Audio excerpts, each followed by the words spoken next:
Barcelona 1938. Danskeren Ove Kielsøe sidder i et fængsel. Han bliver tortureret og anklaget for et mord på en østeuropæisk kaptajn.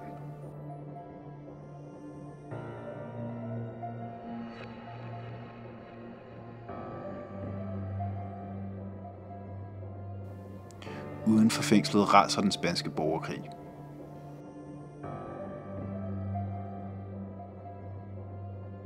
Der er revolution i luften.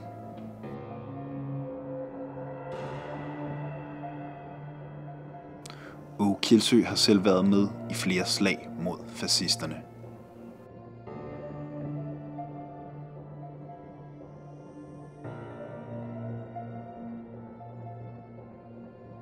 Men nogen har forrådt ham.